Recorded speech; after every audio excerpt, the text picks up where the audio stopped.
समझे सालिक साहब, मैं सबसे पहले आपसे गुफ्तगू का जो है वो आगाज़ करना चाहता हूँ। सबसे पहले तो मैं आपसे समझना चाहता हूँ कि जब से ये कार्रवाइयाँ अफ़गानिस्तान में शुरू की हैं, तब से लेकर अब तक ओवरऑल आपको क्या लगता है जो इस ऑपरेशन के अहदाफ थे, या जो एक एंड गेम इसके हवाले से जो है वो समझी जा रही थी कि ये नताइज होने चाहिए, किस हद तक जो है वो नताइज जो है वो आपको हासिल होते हुए नज़र आ रहे हैं?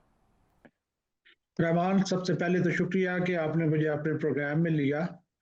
मैं यहाँ पे बहुत ब्रीफली अहाता करना चाहूँगा कि कैसे पाकिस्तान ने सब्र, बुर्दबारी और पेशेंस का मुजाहरा किया कि जो अफगान गवर्नमेंट है वो रियलाइज़ करे कि जो पाकिस्तान के जेन्युइन कंसर्न्स हैं उसके बारे में वो सीरियसनेस डिस्प्ले करे। लेकिन चूंकि ऐसा नहीं हो रहा था, तो पाकिस्तान कंटिन्यूसली फेस कर रहा था टेररिज्म को। 2017 में हमने टेररिज्म पे बहुत अच्छे तरीके से काबू पा लिया था। लेकिन एक दफ़ा फिर रिसर्जेंस हुई शुरू हुई, जो कि डेफिनेटली अफगानिस्तान सॉइल से आ रही थी। टीटीपी वहाँ पर मौजूद थी और वहीं से वो ऑपरेट कर रहे थे। लेकिन हमने देखा कि जो अफगानिस्तान है वो हमारे साथ बहुत ज़्यादा कोऑपरेटिव नहीं था। तो इस वजह से पाकिस्तान को एक डिफिकल्ट चॉइस अडॉप्ट करनी पड़ी, वो है फेंसिव की। तो कहते हैं कि बेसिकली तो हमारा मकसद है अपना दिफा करना, कि हमारे खिलाफ टेररिज्म का जो हथियार है वो ना यूज हो। But offence is the best defence. जब तक हम हम्म। ऑफेंसिव पे नहीं जाते, दिफा नहीं कर सकते। तो हमने देखा कि 25 में यही कुछ हो रहा था। 25 का साल बहुत बड़ा रहा टेररिज्म के लिहाज से, और पाकिस्तान ने 25 के आखिर में ऑफेंसिव एक्शन किया, स्ट्राइक्स की, एयर रेड्स किए अफगानिस्तान में, हम्म। और सडन डिप आया एक्ट्स ऑफ टेररिज्म में। 26 के अवाइल में दोबारा से उसी तरीके से टेररिज्म की एक्टिविटीज हुई और डेली हमारे लोग जो है वो शहीद हो रहे थे। तो पाकिस्तान ने दोबारा से ऑफेंसिव एक्शन अडॉप्ट किया। तो आपने देखा कि उसके बाद से देर इज एक थोड़ी सी उसमें कमी है एक्ट्स ऑफ टेररिज्म में। हम्म। ऑल्दो मैं ये कहना चाहूंगा कि there are two distinct domains of this kind of war. एक है कन्वेंशनल डोमेन हम्म। और एक है अनकन्वेंशनल डोमेन।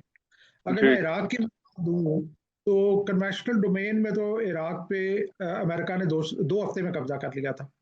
लेकिन अनकन्वेंशनल डोमेन में वहां पे जो अमेरिका है वो 10 साल लड़ता रहा इराक पे।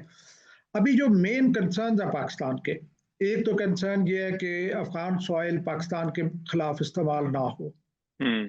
सेकंड जो मेन कंसर्न है वो ये है कि जो स्टॉक पाइल अमेरिकन यहाँ पे छोड़ के गए हैं, जिनको मैं एक बहुत सस्पिशन की नज़र से देखता हूँ। अगर अमेरिकन इस रीजन के लिए ऑनेस्ट और फेयर होते, तो ये स्टॉक ह्यूज स्टॉक पाइल ये उन लोगों के हाथों में ना छोड़ के जाते जो कि इनको टेररिज्म के लिए यूज कर सकते थे। ठीक। बहरहाल, तो पाकिस्तान का ये कंसर्न था कि ये स्टॉक पाइल हमारे अगेंस्ट ना यूज हो। इससे पहले मुझे आपको पता होगा कि जब सोवियत यूनियन का इनकलाब हुआ था, तो उस वक्त भी यही हमने चैलेंजेस फेस किए थे कि यहाँ पे there was a huge stockpile left by the Soviets, जो कि हमारे खिलाफ यूज होता रहा।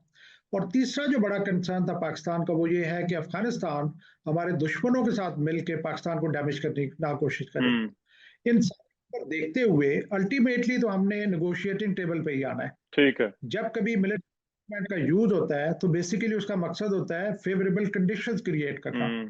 तो मैं समझता हूँ कि बहुत पेनलाइज हो गया अफगानिस्तान अच्छा। ट्रेड बंद से। ट्रेड बंद होने की वजह से ये जो ऑपरेशन हो रहे हैं इसकी वजह से बगराम बेस के ऊपर स्ट्राइक की गई और वहां पे जो स्टॉक पाइल था, यूजेबल इक्विपमेंट को डिस्ट्रॉय किया गया। तो मैं होप करता हूँ और एक्सपेक्ट करता हूँ कि चाइना भी अभी बहुत एक्टिव है कि हम्म। पाकिस्तान इसको करे और इस इशू को मतलब स्टेबिलिटी पे लाने की कोशिश करें। ठीक है, राइट। मसूद साहब, जो नेचर ऑफ टारगेट्स है अभी तक पाकिस्तान की तरफ से, जिन जगहों को टारगेट किया गया है, उनको आप किस तरह से देखते हैं? और ये जो हम बार बार बात करते रहे हैं कि टेरर इंफ्रास्ट्रक्चर है, एक टेरर इकोनॉमी है, आपके ख्याल में वो टारगेट उससे किस तरह से रिलेट करते हैं, और क्या वहाँ पर आपको कोई डेंट जो है वो पड़ता हुआ नज़र आ रहा है? जी बहुत शुक्रिया। देखिए मेरा ख्याल में जनरल शमरेस ने बड़ा अच्छी तरह एक्सप्लेन किया और खुद वो वहाँ पे कमांडर भी रह चुके हैं। एस्ट वाइल फाल्टा हम्म। में तो ही अंडरस्टैंड उन्होंने किताब भी लिखी है। तो देखें कि मेरा ख्याल में जो टारगेट की सिलेक्शन है, देखें अल्टीमेटली देखें हम वो उस फैसिलिटीज की तरफ जा रहे हैं जो बेसिकली लॉन्चिंग ऑफ टेररिस्ट, आप समझ लें हाइड आउट्स हैं, ट्रेनिंग एरियाज हैं, लॉन्चिंग पैड्स हैं, फैसिलिटेशन सेंटर्स हैं और या वो इंस्टॉलेशन से अफगान तालिबान रजीम के जो इनको फैसिलिटेट करते हैं, जहाँ ये मिलते हैं या एबेट करते हैं, so that is one thing. और इसी तरीके से जो लॉजिस्टिक इंस्टॉलेशन से, चाहे आप देखें बदख्शां से लेकर निमरोज तक अगर जो एरियाज होंगे, सडनली ऑल्दो हमारा फोकस रहा है कंधार और काबुल के दरमियान या लोया पख्तिया जिसे कहते हैं वहां पे रहा है, क्योंकि बल्क यहाँ पे कंसंट्रेशन है। तो अल्टीमेटली हमारा एक तो ये है कि डिग्रेड करना, और वो जो एक लिबर्टी अफेक्शन है इन टेररिस्ट का, जो अफगानिस्तान के अंदर से जिस तरह ये मूव करते थे, ये प्लानिंग करते थे, इन्फिल्ट्रेशन करते थे, तश्कीलें आती थी, so their liberty has been no curtail. आप देख लें कि पिछले जब से ऑपरेशन स्टार्ट हुआ है कि इसमें हमने नोटिसेबल हमने रिडक्शन इन टेररिस्ट अटैक्स में देखी है, सुसाइड अटैक्स में। ऑल्दो कुछ वाकयात हुए हैं एसवाइल फाटा के अंदर या बाजोड़ में जो वाकया हुआ था या बन्नू के अंदर हुआ था, इस तरह के वाकयात हुए हैं। लेकिन देखें, हम अफोर्ड नहीं कर सकते हैं, पाकिस्तान ने इतनी कुर्बानियां दी हैं। देखें 2020 में 49 टेररिस्ट अटैक्स थे पाकिस्तान में, तालिबान के आने के बाद जो स्पाइक देखी, और लास्ट ईयर जिस तरीके से कैजुअलिटीज हमारी हुई, शहादतें हुई हैं, और देखें कि हमने इतनी कुर्बानियां दी है। स्वात के ऑपरेशन देखें, एसवाइल फाटा में जो कुर्बानियां हमारी हैं वो देखें, या बलूचिस्तान के अंदर है, और डिस्पाइट द इफेक्ट हमारी सेंसिटिविटी देखें, हमारे साथ तो धोखा हुआ, हमें बिट्रे किया गया है। और आप देखें कि हमने इनकी जंगें लड़ी, हमने इनके लिए अफगान तालिबान रेफ्यूजीज को 5.5 मिलियन एट टाइम पाकिस्तान में, not signatory of any convention protocol, कोई नहीं था, वी अकोमोडेटेड देम। लेकिन इसके बावजूद दे हेड पाकिस्तान। लेकिन बगेटी साहब, इसमें देखिए जो एक बड़ा कंसर्न ये है कि या तो टीटीपी और टीटीए को, इन दोनों के फाइटर्स अलग हो जाएं, या फिर ये कि टीटीए को इतना मजबूर किया जाए कि या वो टीटीपी को रोक ले, या फिर जो है वो उनको ये अटैक जो है वो ना करने दे।